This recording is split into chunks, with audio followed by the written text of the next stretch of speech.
Alhamdulillahi Rabbil Alamin. Alhamdulillah wa syukrulillah. Mari kita bersyukur kepada Allah senantiasa atas segala karunia nikmat Allah, wabil khusus nikmat kemerdekaan Negara Kesatuan Republik Indonesia yang usianya sudah ke 80 tahun. Pak Haji udah 80 tahun. Usia Pak Haji udah? Mana yang 80 tahun? Baca. 80 tahun sejak 1945. Saya masih sedikit kiap-kiap ngelihat Bapak ini. Semalam saya hadir bedah buku di Setu, bedah buku tentang harimau dari Cirebon. Kira-kira siapa Pak? Harimau dari Cirebon atau harimau dari Barat? Kalau sejarawan pasti tahu.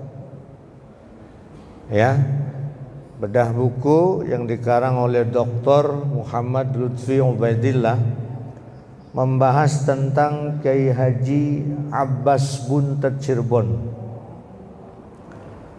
Ya, lumayan sampai larut malam, dan saya selaku orang Cirebon sendiri, ya karena saya tidak berjumpa beliau,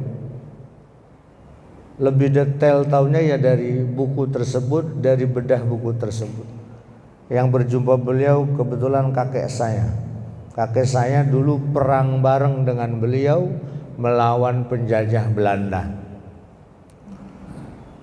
Kalau dipikir-pikir Pak, ulama-ulama dulu itu perang itu ternyata banyak yang tidak tercatat Pak.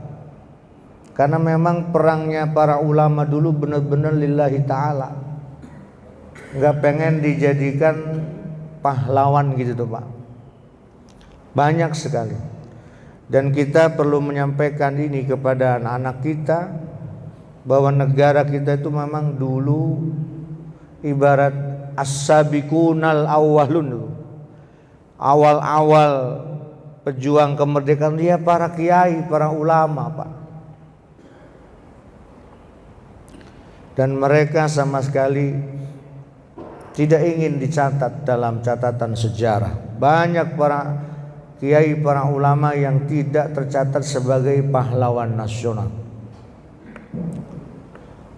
Kita kenal Bung Tomo misalnya. Bung Tomo itu tidak akan dikenal sebagai pahlawan nasional sebelum datang kepada Mbah Yai Hasyim Asy'ari untuk mengomandoi yang namanya perang 10 November. Di mana itu perangnya Pak? Kirain di Cibitung, di Surabaya. Ya. Walaupun ya kita akui dengan kondisi kalah gitu ya. Kemudian Indonesia sebenarnya merdeka lepas perang itu 49. Kesininya adalah dengan diplomasi dan seterusnya. 17 Agustus itu angka keramat Pak.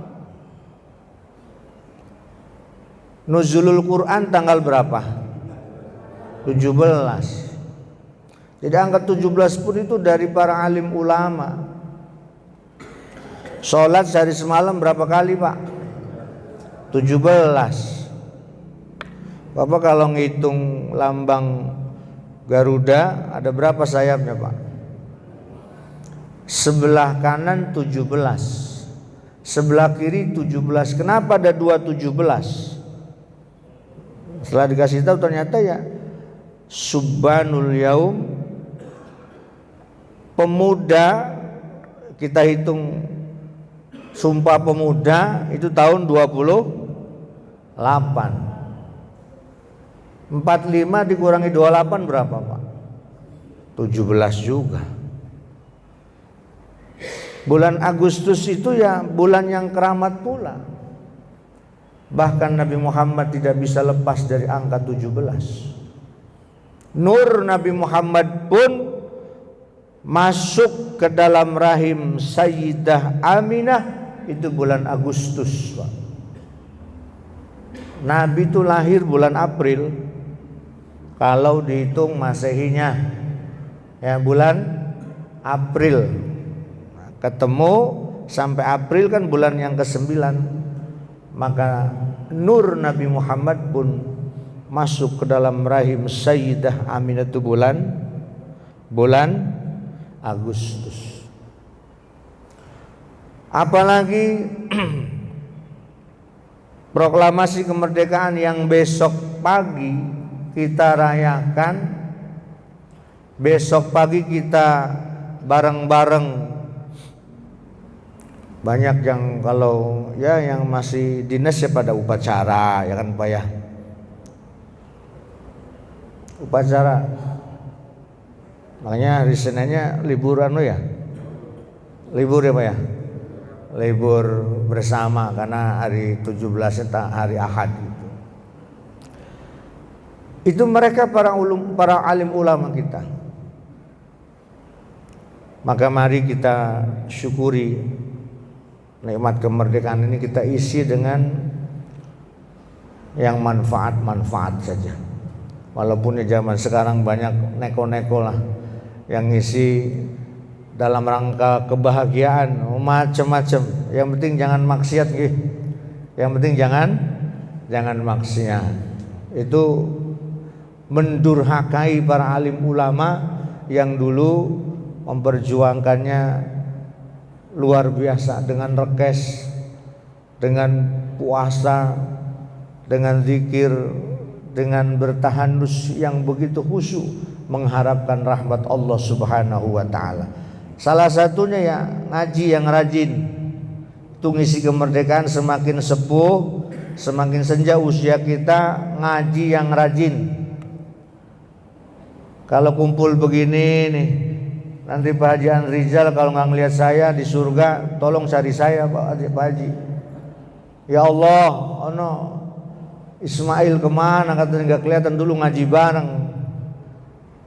Uhibbus solihina walastu minhum. Imam Syafi'i itu ngomong, saya senang berkumpul orang-orang yang soleh walaupun saya sendiri belum tentu soleh. Jadi kalau udah jamaah begini, nanti Bapak Pak Haji Herman di surga nggak ngelihat jamaah yang lain, tanyain sama Allah. Orang-orang soleh bisa memberi syafaat kepada orang soleh yang lain. Amin.